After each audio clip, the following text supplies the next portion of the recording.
You are listening to the Horse Radio Network, part of the Equine Network family. What a beautiful day for horses in the morning. You are listening to the #1 horse podcast in the world. Here is your entertaining look at the horse world and the people in it.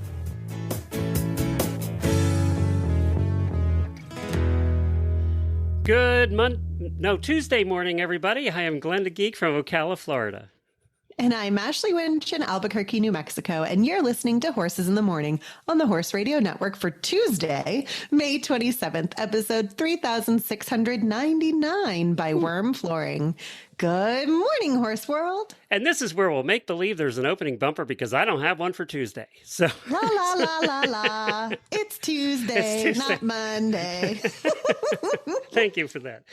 I just realized I don't even have an opening bumper for Tuesday. So this is weird. We're here on a Tuesday because yesterday we had off and we thought, well, we'll do a show today. So we're here, but Jamie's not here because she had to do a very important task today. She was planning on being here till Chad found out on Friday that he had a colonoscopy today. So they don't give you a lot of warning. They just say next week sometime, and then they call you and tell you what to show up. Now, the bad thing for Chad, and I texted him yesterday to harass him a little, is yesterday was Memorial Day, and his family, because they're all veterans and stuff, have a big celebration with a lot of food, which he could not eat in preparation for today. So Chad was feeling a little sad for himself yesterday. But having done this about 10 times in the last 5 years, I did feel for him. But she had to run him in there because he can't go in alone. So that's what she was doing this morning. But thank you to Ashley for filling in last minute. We really appreciate you being here. And we're going to continue with our breeds of the alphabet. What are we doing today? Today, we are on letter I, and we are going to be listening in to a breeder talking about Irish Draught horses, which is not spelled draft like a beer. That's the fun fact I can bring to the table. Yeah, I keep spelling it wrong. Because a Percheron draft is a draft like a beer. horse. Yeah. But this is DRAUGHT. First thing and we're going to all be educated by breeder Sarah Bright Phillips. And then for you Dr. Wendy fans, we actually recorded this interview a couple years ago, I think when Dr. Wendy was on. So we'll have that for you today. Then we have 2 product reviews for you today. We have Auditor Angela. She's joining us to review the Kerrits Watershed rain jacket. And I'm going to do a horse husband's review today of something that I've been testing and absolutely loved. And that is a weed whacker. And you say, why am I reviewing weed whacker? Because I had one that I absolutely hated. And then got this new one and absolutely love it. And I know you horse husbands out there, a lot of them are assigned to weed whacking and mowing duties.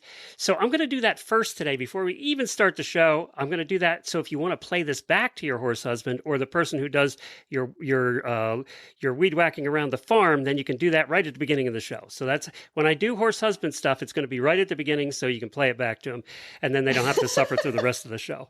So we're going to do that. And then in the Auditor Post show, Ashley and I are going to give you the latest from HRN, kind of our monthly HRN review. We have some exciting new announcements as well, so we're going to do that in the Auditor Post show. But my horse husband product review, so we're going to start right here at the beginning. I used an Echo gas trimmer for years. The problem with that is it's a gas trimmer. So you have to have an extra, you already have 12 tanks of gas around for the tractor, for the diesel, and then you have to have regular gas for the mowers, and you have to have your chainsaw gas, which is special mixed with the oil, and the same with the weed whacker, and it's just a pain in the ass. And then they don't start, and you have to go get them fixed, and it just was a pain. So I said when we moved to the new farm, I wanted to switch to a battery. So we have all Ryobi tools from Home Depot, and I have 5 Ryobi batteries. And I was like, well, I'll get a Ryobi trimmer. And I used it about 10 times, and she's over here listening. Jennifer will tell you how many times I bitched about this trimmer. She just said, I don't want to hear it anymore. Because every time I used it, I bitch about this trimmer. The problem with it was it ran fine, and the battery was fine. It ran fine. It just used a crazy amount of line because it was one of those weed whackers where you bang it on the ground to get the line to come out. But the problem was it was so sensitive that anytime I would remotely even touch the ground, line would come out. So in 1 or 2 uses, about 15 to 30 minutes of use, I'd have to put in all new line. I would just that's so eat the line. obnoxious. It was just awful. It was awful. It just pissed me off so bad. And then it only ran about 15 minutes on the battery. And I have the larger Ryobi batteries too. And it only ran about 15 minutes. So finally, Jennifer was so tired of me whining, she said I could get a different one because I had just bought this one. And I talked to my brother and he said, you have to get this trimmer. I've been using it for 2 years. Absolutely love it. It's the best thing ever. And I thought, well, okay, I'm going to be spending about triple what I did on the first one. This was not cheap, but I'll tell you what, I've used the Ego Power Plus string trimmer now for about 5 times. And yesterday I used it for an hour. And I'll tell you what, I haven't replaced the string once on this. It has a self-feeding string, so it knows when it needs string. I don't know. It's magic. Wow. So you can bang it on the ground all you want to. Which was, when you're weed whacking, especially through weeds It's and tough. stuff, you hit the ground. Or if there's a rock under there, Yep. I mean, that's just... Or come your on. fence. You hit the Right. wire fence, it jerks Yep. you, and then you hit it. So I've been using this now for probably 4 hours total. It runs, this battery is big. I got the 4 amp hour battery. They sell a 2 and a 4. I got the 4. It runs almost an hour on a Is it charge. heavy? The Like battery heavier? is heavy as hell. Okay. Okay. Now, when I took the battery out of the box, I went, oh my God, this battery's heavy. But they make up for it a little bit in that the shaft of the Weed Whacker's carbon fiber. So okay. it's kind of lightweight. But it's a lot of it's made out of metal. So this is not a cheap plastic thing.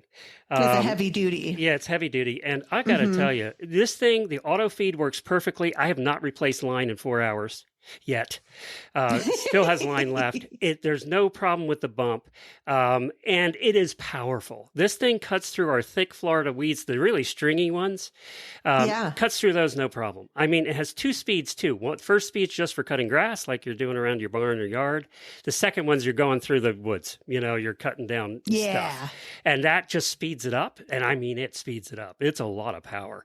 I had no trouble at all. The nice thing about even with the battery being heavy, you need a strap for this. You have to use a shoulder strap. You cannot, unless you're a weightlifter, you're not going to use this thing without a shoulder strap, which is true of most of them if you're going to weed whack for a large period of time or fence rows or whatever.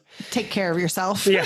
So use the strap. It's no problem. It just hangs there. But the nice part about the heavy battery is it weights it perfectly. They planned it. Oh, like a counterbalance. And it works perfectly. It's like it's not even heavy. Once you put the strap on, you don't even notice it's there. I did an hour and my arms weren't even tired. I got to tell you, my favorite chores are weed whacking and anything with a pressure washer because it's so satisfying. It is satisfying. Oh, it wasn't satisfying when I was using the Ryobi one. I was pissed every time I was done. It just made me so mad. And so now Jennifer's happy because all I do is brag about this weed whacker. So it's Ego. Is your husband cranky? Yeah. Get him a new weed whacker. It's Ego Power Plus string trimmer. I'll put a link to directly on Amazon where I bought it. Now it's $260. So by the time I bought extra string, it was probably almost $300. But I'll tell you what, it was, as Jennifer said, it's the best $300 we've ever spent because I'm not bitching all the time. I mean, look at this. It's affecting your wellness. This is practically a write-off from your mental health, Glenn. Ashley, what happens when men have a problem with something? What do? Well, they just keep living with it usually. Well, and what do? They bitch about it, right? Every time, every single time. Or do you do what I did? I bitched about it every single time. And then I just stopped weed whacking because I just didn't want to do it anymore because it pissed me off every time. So that wasn't helping either because, we have an electric fence and you kind of have to. So anyway, there it is. There's my horse husband review. I highly recommend it. We're looking at getting an electric chainsaw now for the same reason. Chainsaws. Watch out. I was looking at the Ego ones. It'll be an Ego. So check that out. I found them on Amazon. That was the cheapest place I found them. They have them at Lowe's and a couple other places, but Amazon had them cheapest. So that's my review today. I hope I know all of you that don't weed whack were bored by that, but there you go. Tough. Us horse husbands have to talk to. All right, Daily Whinnie time.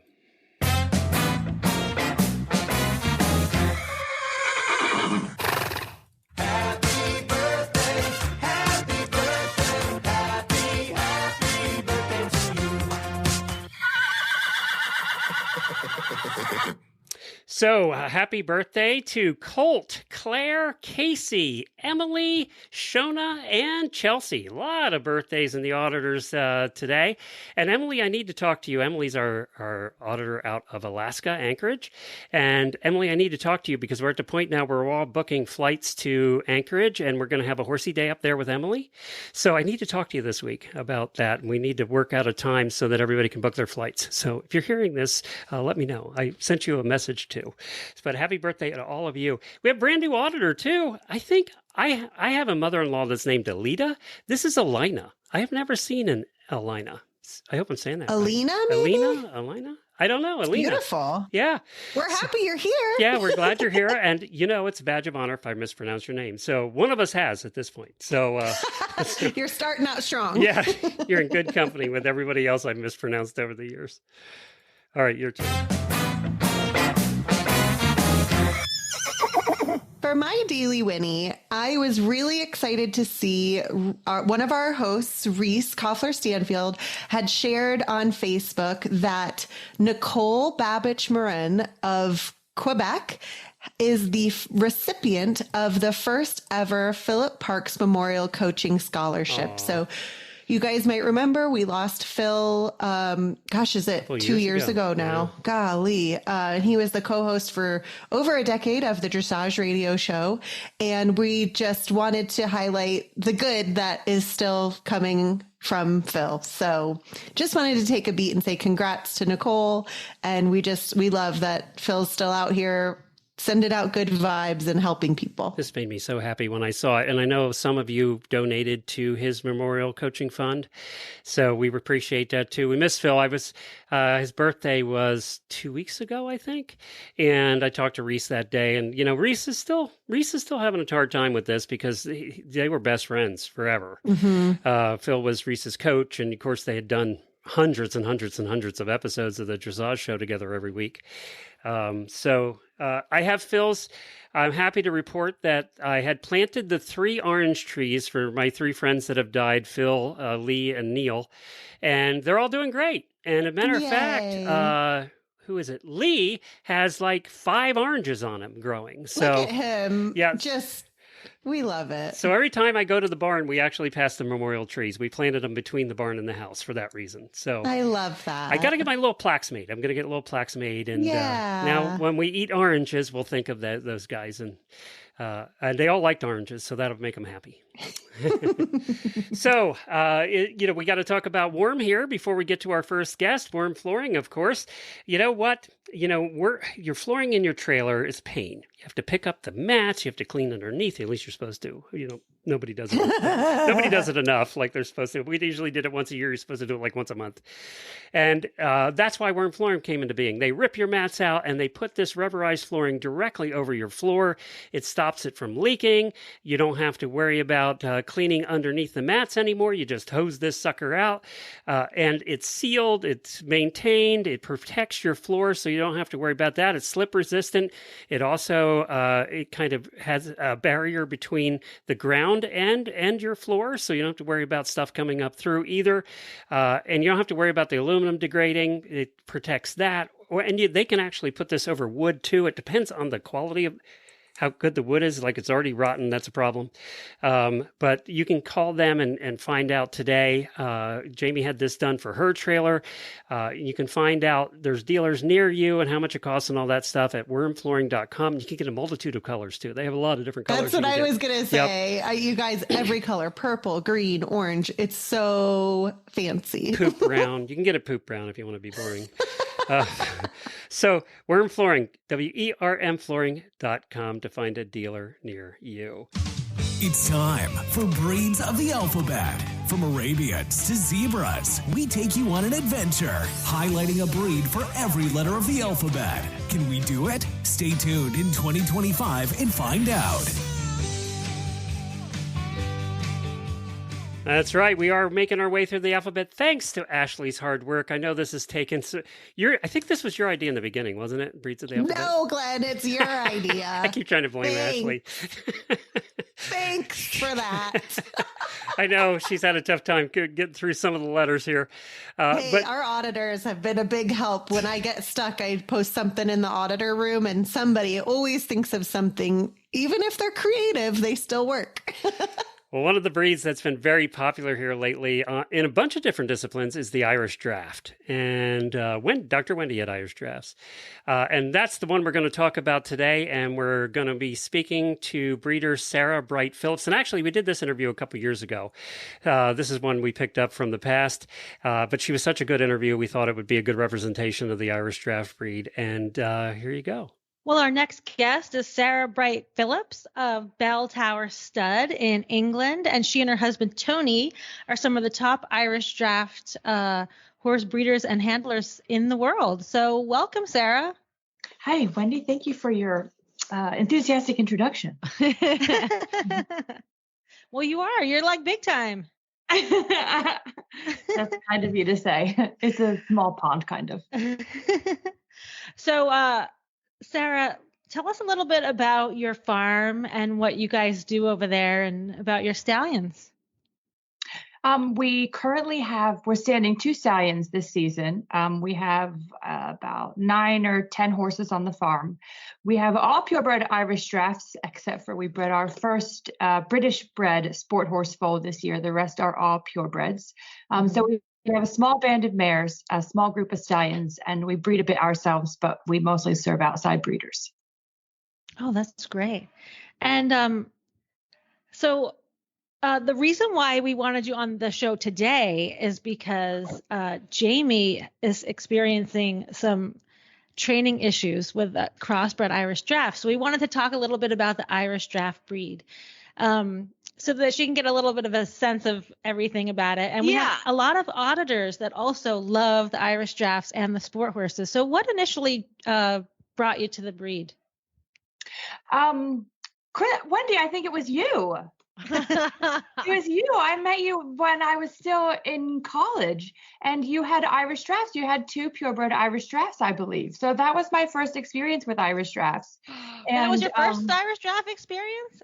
Well, I think I worked at a hunt club also when I was in university, and I'm sure they had Irish Draught horses and Irish Draught sport horses in, but it wasn't something that would have been on my radar, so I wouldn't have really clocked it as such. But no, that was my first experience with Irish Draughts, and then I met my husband who had Irish Draughts, and that's how I got like super into Irish Draughts. Yeah, and Tony's been into Irish Draughts since he was a little kid, right? I mean, didn't he start with Maggie?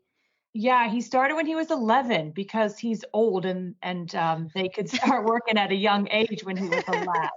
Back in the day. Back in the day, labor. Yeah. So he started when he was 11, and he's always done Irish Draughts as well. So I feel like he should feel really lucky that I met him before I met his horses. Otherwise, he would probably have to question why I was with him, but I didn't. I was going to say, did you you're on your Tinder profile or you're like, only Irish Draught enthusiast? No, it would have worked. Actually, they met at an Irish Draught horse show because it was at Upperville. Yeah, we met at Upperville. Yeah. Oh my gosh. And all of our dates were horse shows. I think our third date was a regional Irish Draught show. Oh my God, that's so true. I forgot about it. It was so long ago. I know. Okay, thanks. It wasn't that long ago. When you were just a tiny baby. I know, I was a tiny baby. I had no idea what I was getting into. But I mean, honestly, I think that's kind of the cool thing, obviously for me, Irish Draughts in particular, but the breed really links a lot of varied people and from all over the world and your experiences in that. It is a breed that has brought a lot to my life, not just horse-wise. Mm-hmm. Well, I wanted to ask a little bit of the history of the Irish Draught before we get further into the one that I have in training right now. But what is it about the Irish Draught? Oh my God, they're exactly what it says on the tin. Everything that they're billed, they are. They they have great conformation. They have great temperaments. They're good doers. They are, their quality and substance. They're powerful, yet still athletic. Obviously, the breed originates from Ireland. The Draught was initially the name comes from drafted into World War I. I think the stud book, they started recording breedings in 1917. The breed was drafted into World War I, which is also why there are so few black and dark colored horses in the breed, because they were used for cavalry horses, I believe. So the breed originated in Ireland, and kind of an average working horse, kind of a warm blood type thing. There were obviously thoroughbreds about and cobby type things, and it was a gentleman's horse that could take the family to church on Sunday and hunt to hounds at the weekend and plow an acre of land in the week. And the mares could produce a foal a year and still work and do jobs while they were carrying foals. Amazing. And up until about 10 years ago, I think at the Royal Dublin show, they still had a class where the horse had to do all of those things. They had to pull a little carriage. They had to pull a log. They had to jump 3 foot, and then they had to do confirmation class, right? I never got to see that class, but I would have loved to have seen it. That would be a great class, but a totally perfect Irish draft class. Yeah, it was a perfect Irish draft class. So what would you say the draw to, because the woman that has the Irish draft, her name is Patty, that sent him to me for training, his name is Alistar. Her dream was to have an Irish draft from the young age. It was her life goal, and to find one. And she ended up buying him as a weanling and picked him up. He was from Canada and came down and now is in Oklahoma. But her dream, my dream was I'm going to ride an Andalusian on the beach. And she's like, I want an Irish draft horse, So what is it? What is the draw in somebody like that? What do they see? What do they, she's an eventer. So what do you think it is about the Irish draft that drew her like that? You know what? First of all, the Irish in general as people are very charming. And they're really fun to be around. And I would say the same for Irish drafts. They are charming horses, and they're so fun to be around. They have a sense of humor, but part of their conformation is a really proud, not kind of a proud front. Interestingly, I believe genetically they do have some Iberian influence, so they're not too far from your Andalusian. But they have a huge history as fantastic fox hunters and horses to go across country, and they have a fifth leg so they can get themselves out of trouble. They're really smart horses. They can think their way out of trappy going, but they are, I think a lot of it is their personality and their temperament. They are kind of like the Irish. They are just, they do get you. I think they're like giant ponies. It's like I always want, if you were picking a pony for your kid, you'd want a really adorable Section A Welsh, but they're giant Section A Welsh cob crosses that you can ride, because they have a pony attitude. And especially Sarah's and Tony's line are very great personalities like that. Whereas warm bloods to me, European warm bloods, seem very serious, like German people. They don't joke around. So what Sarah's saying about the Irish people and the Irish horse, I think that your personality, you kind of tend towards to have horses with that personality. And that's how I think they evolve like that. Plus, if you've ever hunted in Ireland, you see what those people do. My God. I mean, you have to have a pretty daring, smart horse to do those things. Well, this horse that came to me for training, he was purchased, like I said, as a weanling, and then has been allowed to kind of run the farm at her place. And when she rides, she lets him run around the arena. And so he has, the problem is he came to my house and I'm like, okay, we stand in a stall for 3-4 hours a day. And then I put him in a paddock. So they all come up when they're being worked, and then they all go back out and he had a paddock with a run. Well, I have a big field with a bunch of geldings in it, and he was up in a fairly substantial paddock in the barn. And he's like, I'm not going to live in this paddock. I would like to run with the rest of the herd. And he decided that he was going to take down the fence, which he did in several sections, wooden fence. And he just but this is not a thing that I respect at all. And so he just pushed his way through all the fencing, broke all the boards, and left. And I walked out and I was like, oh, that horse does not belong in that part of the pasture. So is that typical, or is that kind of weird? Because he's a traditional Irish Draft. So his dad was the half Irish Draft and his mom was a thoroughbred. I would say there is definitely a pocket of Irish Drafts that appreciate their size and realize that they are really big, strong guys. And if jumping out feels like too much of an effort, or actually if they think that you would be more impressed by them dismantling the fence, they will take that option. I was very impressed.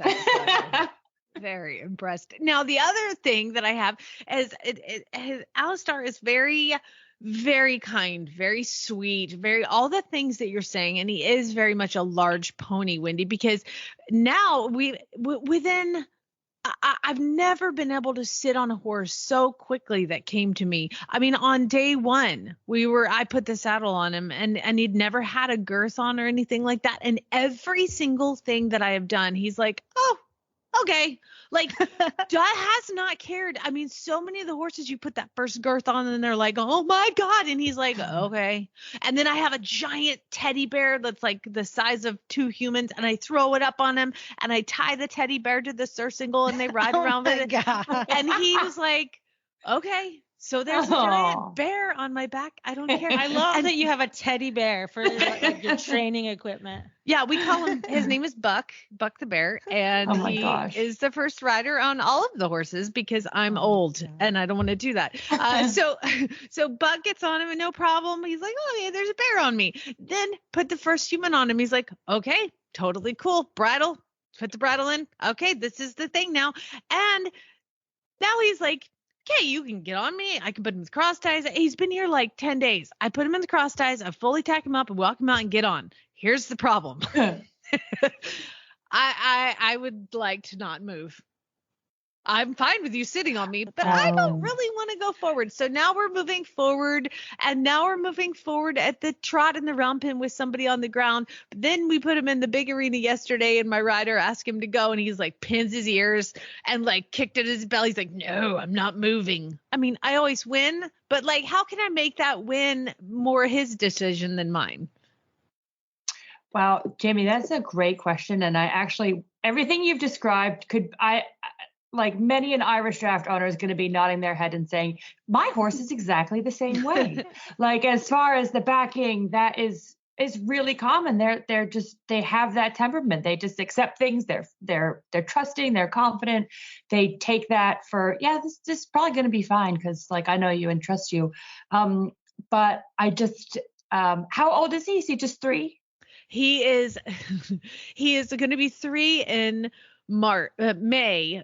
But, and I don't usually like to sit on horses, but my vet called me. She's also the vet of Alistar. And she's like, you need to start this horse. I can't, like, he needs some training. So he's only going to be here for like a month, and then we'll restart him again in the fall when he's a little bit older. But he just needed some boundaries because, like I said, she let him run everywhere and do all the things. And I mean, he had not even stood in a stall. So that was also a challenge because he thought he could push the stall like he did the gate and it didn't work. So it was very much a challenge just to get him to accept any sort of confinement. He is in the big pasture with all the horses now. I'm like, no, I can't. Wood is too expensive right now. But in the stall, yeah, totally. But the stall he's now really good at. But again, it's just that like you can do anything to me, but I really don't want to. I don't get my heart rate up.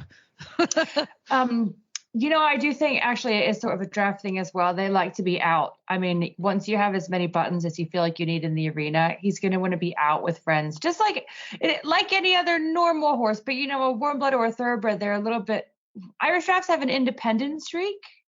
And my inclination, breed specific, would be he wants to go out. He's like, hey, I got it. You're on my back. I understand all the things you're saying. Haven't you seen how good I am? I've done this. Okay. That is fantastic. And I do think that for the Irish Drafts, like just like the babies, if you hack them out with other horses, whereas normally you wouldn't risk that on like a kind of a hotter horse, Yeah. You're going to be safe on his back. They're not going to just take off bucking. I mean, they might, but but I actually think the Irish have drafts noted tend that, to like, Wendy. the I was Irish like, drafts tend to like to be out and about hacking out. And, That is and they don't want to fantastic. do ring stuff because it's stupid and boring. yeah. I mean, they'll get there. They will get there, and they'll enjoy that. But yeah, like I don't have an arena at my farm right now, and I have a 5-year-old that I've just sent off because he needs to be getting out, and I don't have, my hacking is really boring, and I don't have anyone to go with. So while I'm starting a 4-year-old, I did the same as you did. I started him at 3 and then I turned him away. I'm starting him again, and he can do some work in the arena. Then he'll have to go out. But I just, my 5-year-old, he needed to be out right now. So he's off just hacking and going to the gallops and the grocery store and all that kind of stuff. I want to live in England. That's so cool. But yeah, that's a great advice, actually. That is incredibly helpful because what I did notice, and I told my rider yesterday, I was like, if anything, the worst thing he's going to do is stop. He's not going to take up, but he doesn't have the energy to go and be naughty. Like he just stops. But I do have a great hacking trail, and I think that that's what he's going to have to do today. Fantastic advice. You're right. He just needs to get out. And I do ride him with his best friend is my 28-year-old, 29-year-old draft cross gelding. Aww. And they go together all the time, and the Duke always leads all the babies on trails and everything. So that's fantastic. That's what we're doing today. You saved my life. You got it. Well, what is coming? I'm looking at your stallions right now, and do you still have Silver Wind Twister? Oh my gosh, of course we have Charlie. Oh, he's so gorgeous and adorable. He's so sweet. Oh my God, he is so stunning. Tell us about To me, he's Charlie. like the epitome of the Irish draft. When you think about he that. is. So Charlie has been standing with Tony and I since, oh my gosh, I want to say since maybe 2015, I think. So Charlie is owned by a woman up in Yorkshire named Sue Tennant, and Sue has his full brother, who was, I want to say in 2017 or 18, he was at the Horse of the Year show. He was heavyweight cob champion, and he went on to become supreme cob champion. So he's like the cob type, and Charlie's very much a hunter type. He's like 16'2", and he just moves like a dream, and he's sweet as sweet can be. And he's just an absolutely lovely horse, and he's really producing fantastic stock. He's got just enough quality that he's not he doesn't produce coarse or heavy. He produces really athletic stock that still, he's got 9.5 inches of bone. He's got, he's a big guy, but it's not all heavy, clunky, like old school. Not old school draft. I don't like that term, but he's not what you think of when you think of necessarily a draft horse per se, but he is really traditional. He's like a really sporty truck, and he looks very comfortable, and he's not a sports car because he's a truck, but he's a sports truck. Yes, exactly. Yeah. Especially though Americans, what we think of as draft were bred to pull heavy weights, right? And these Irish drafts were always riding horses.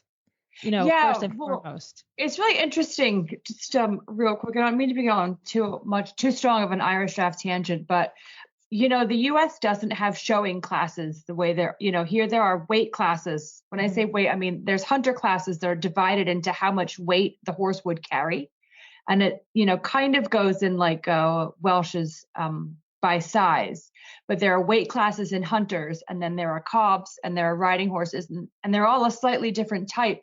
So there's a lot of opportunities for Irish drafts to show as horses under saddle in and amongst horses of their same type. In the US, people use drafts for eventing, show jumping, primarily. They cross them for sport horses, but it's created this sort of weird dichotomy where in the US, they mostly do sports, like they're sport horses, and they're not show horses, but in England they're show horses, and they're not so often used as eventers and show jumpers and all that, just because of what's there. So you stick with what you have, but there isn't so much crossover. I think it's getting better now. People are looking to drafts. There's a dressage championship. British Dressage runs an Irish Draft Dressage Championship, which is really well supported and has great drafts showing in it. And the drafts are getting, they're stepping out into other disciplines, but there's a real difference in how they're used in the U.S. too, England and Ireland, etc. How are the numbers of Irish drafts? Is it a breed that we really have to worry about, or are they thriving? That's a really good question, because the numbers are also informed by the genetic diversity. So we might have, in theory, enough horses, but there is some argument as to whether there is enough genetic diversity in the gene pool long term. So we look really hard at pedigrees and outcrosses and how much inbreeding there is. It's not as desperate as, say, the Suffolks or the Cleveland Bays, but it is something that has to be paid attention to. So it's great to have these populations in the US and in Canada and in England and Ireland to sort of develop these bloodlines that can then be crossed back and forth to diversify the gene pool. So where can people go to see your horses, see your stallions, to meet Charlie and all that? What is the website where everybody can get our website is belltowerstud.com. If you guys are in the US, there's the Irish Draft Horse Society of North America. Then, there's obviously different places in Ireland and England. There's a breed society in England and a couple of breed societies in Ireland that you can get, all kinds of information. Cosequin, the #1 veterinarian recommended joint health supplement brand, is excited to announce the launch of its newest supplement, Cosequin ASU Balance. This advanced formula supports joint, immune, and digestive health. Cosequin ASU Balance helps moderate the inflammatory responses that can cause immune and GI tract disturbances through postbiotics and beta-glucans. The formula also includes the comprehensive joint supplement Cosequin is known for, with ingredients such as ASU, hyaluronic acid, and Boswellia serrata extract. With over 30 years behind the Cosequin name, you can rely on Cosequin products when performance matters. To learn more, speak with your veterinarian or visit cosequin.com. Okay, hold on, Ashley. I got to talk to the people here. So okay. I got to tell everybody that was not a recorded commercial. When Ashley goes into commercial mode, she gets her professional voice on and she goes right into it. True. It's so funny because you're all bubbly and fun, and then you go into commercial mode, and it's like you're on TV reading a commercial. Oh, it's just so funny because I was like, "Is this recorded? Did I hit play?" I don't know if I ever told you, Glenn, because I do a lot of voiceover stuff for Equine Network as a whole. And Zach was watching YouTube recently. He's been into fly fishing since we've moved here. And all of a sudden, an Equestrian Plus ad played on YouTube, and he's sitting in the living room and he yells my name. I come running out and he's like, "You're on my YouTube. Why are you on my YouTube?" And it was a voiceover ad I did for Equestrian Plus. Oh, you recognized your voice right away, huh? Yes. He knows your ad reading voice too. It was so funny. It's funny, when they heard Ashley do the first commercial we ever did when you first started, they were like, "Oh, she's doing all her commercials." That's funny. Well, I had to just say that because it is funny when you go into the mode because it's so professional. It is a mode. Jamie and I are over here doing commercials like, they're not professional at all. And then Ashley comes in and makes us sound classy. We have another one of our terrific auditors joining us today, and she's doing a product review. The product reviews are provided by statelinetac.com. And in this case, Kerrits. Everybody loves Kerrits. We'll find out if Angela loved her Kerrits. Hey, Angela, where are you calling from? Actually, now I'm in my office in Kearneysville, West Virginia, but I live in Boonesboro, Maryland. Okay, so you do live in an area that rains, so that's good. You were able to test this out. You've gotten a lot of it this year, haven't you? We've gotten a lot of rain. You were glad you got this test product when you did. Absolutely. You got it. So you got the Kerrits Watershed rain jacket. Yes. So tell us about what this jacket looks like. Give us kind of a description. Well, first I'll start with, I was super excited because I went through HRM before another Kerrits jacket, one of my all-time favorites. In fact, I keep gravitating to Kerrits, and this one did not disappoint. It's very lightweight, so it's not necessarily one that you would want in the colder months, but it is absolutely perfect when it's real humid and you've got that a mist or a downpour, this thing held up because Glenn and I were just saying it's been pouring You've been in rain both. here in Maryland quite a bit. I can go into some of the features if you want. This is what, 3/4 length, right? It is. Comes yes. down below your butt and kind of meant for sitting. Does it have the split in the back so you can ride in this? Yep, and that's one of my all-time favorite things. It has the gussets in the back and they zip as well. Oh, wow. Okay. So it's a little easier. It's not just a snap or, if you don't want the gusset, like let's say, for instance, one day I was walking around in the rain and it's really, really windy. Then it was nice. I could use the zippers and zip it back down and then, have the coverage there too. And these, I know all Kerrits jackets are kind of made a little bit more form-fitting than, let's say, a non-brand manufacturer. Did you find that way with this coat too? Be brutally honest here. I'm not a 20-something anymore. None of us are. And as I've gotten older, I can appreciate a little more, shall we say, room and Kerrits really, really comes through when it comes to that. I again, brutally honest, I'll order extra large and it's like, extra large who? This is no. Right. So I was very appreciative that this jacket came true to size and really fits very, very well. You're right. Today's extra large was 10 years ago's medium. Yeah. Yeah. Exactly. Yeah. You got it. And it's frustrating, but they really come through. Breeches and jackets and everything, you can count on them to give you that extra roominess without looking like you're wearing a big plastic garbage bag. By the way, that's true to make the women in the audience feel better. That's true for men's stuff too. Like I used to get extra large T-shirts and they fit just fine. Now they're one wash and I can't wear them anymore. So it's like I weigh the same as I did back then, and now I'm wearing an XXL. So yeah, it's frustrating. It is. All right, some of the other features.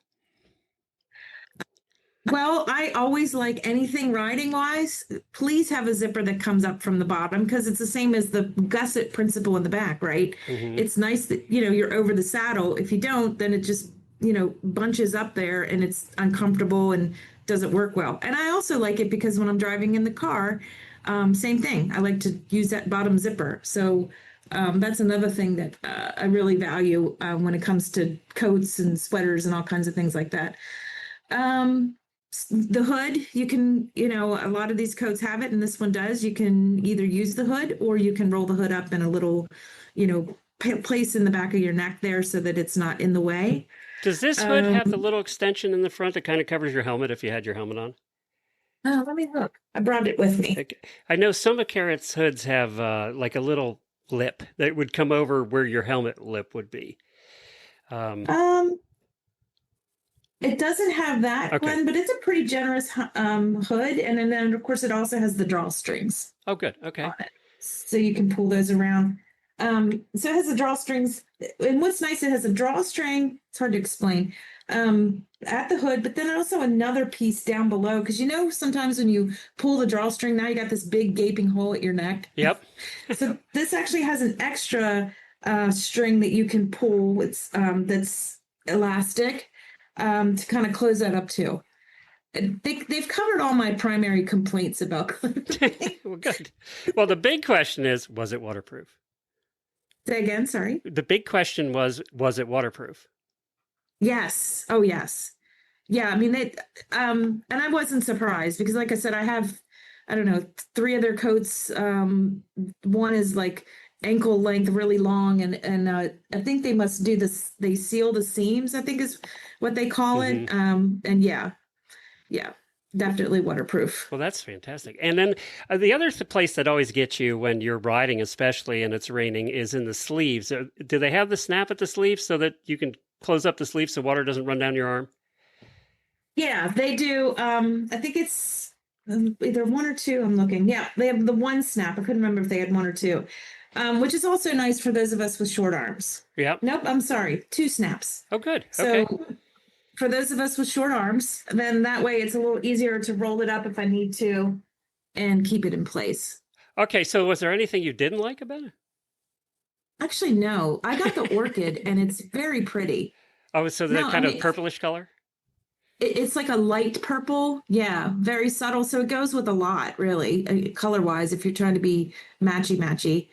Oh yeah, I did, and I did not think I'd be disappointed. That's why when you said you were posting stuff, I put a reminder and boom, give me that jacket. So That reminds me, I I was have to excited. post some more stuff tonight. We have some boots that I have to get posted. I'll have to do that tonight. Oh, Well, this is the cool. Kerrits Watershed rain jacket. Now, this isn't cheap, so I'm going to ask you this question. $120. Was it worth $120, you think? Yeah, it is. And it'll last a while, too. It's Kerrits, so it's not going to... Oh yeah. Yeah. I mean, if you want anything of decent quality with all the features that this has, I'm actually surprised it's not more, to be honest. Oh, well, that's a good endorsement. Kerrits will be happy to hear Yeah. that. Well, Yeah. this is great. You know, we love doing these reviews because you guys really test them out. And when I saw you were from West Virginia, I went, okay, yeah, this year you guys have just been hammered. So, We sure have. what do you ride anyway? I'm trying to get back to it. I was an eventer and then I lost two of my horses suddenly in a span of 2 years. And I don't know if you remember, but I got a horse through Jamie. And Oh, yeah. yeah, so he's been fantastic eventing with Martin Duzon, who's an event trainer in Middleburg here. But this old lady's got to get back to it again. He's a big, beefy, opinionated boy. What, a so thoroughbred that's opinionated? You're kidding. You're right. Imagine that. Yeah, but yes. So I love him to death. But he's very young and strong and big and bulky, and so we're trying to align. Older person with young, funny sense of humor, bulky thoroughbred with an opinion. It's funny And because sometimes it's not aligning. yeah, Jennifer's going through kind of the same thing with James. Now, he's not big. It's the first horse she's had that isn't big and bulky. But she's kind of going through the same thing with James right now, trying to align because James has Yeah. opinions at 4 years old. And Yeah. opinions about everything that moves, really. So Yeah. it's like getting used to that. But I hope you get back to eventing again. That would be fun. I mean, but I'll send another horse to Martin Duzant again this year. I got a different off-track thoroughbred. I love it so much. I'm not even sure I'll get back up to the levels again, but I'd be happy you know if what? I That did doesn't what matter. Jamie did the other week. It doesn't Huh? matter. It doesn't matter. Yeah, I know. You're out there Just doing the go do lower it. levels. It's just as much fun and a lot cheaper. Yeah, that's true. And That's true. it's less distance to fall should that happen. Yes. Yeah. That's Yeah. something to think about as well. Yeah, let's just leave it that I can walk over it if need be. Yeah. Yeah, there you go. It's funny how our bravery diminishes the older we get. Yeah. Oh, yeah. Well, I'm glad you were able to do this for you. For us, you got a code out of it. It's the Kerrits Watershed Rain Jacket. We'll put a link to the State Line page in our show notes if you guys want to go check one out. And don't forget, State Line Tack, use coupon code HRN. You get 30% off stuff that's already not on sale. Just go to the checkout, put in HRN, and it'll tell you whether it's on sale or not, which products. But this one probably would be. So thank you, Angela, for joining us, and thank you for being a listener and an auditor all these years. I know you've been around a while. Yep, I do. I am, and I love it. Thank you guys for all you do.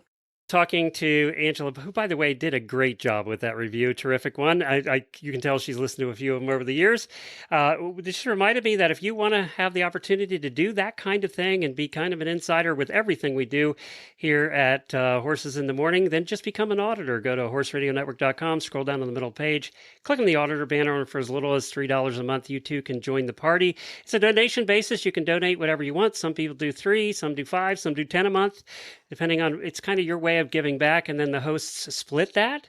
All the HRN hosts kind of split that money, so it's a way of giving back directly to the host too. It was kind of also a way of us giving them a bonus every month.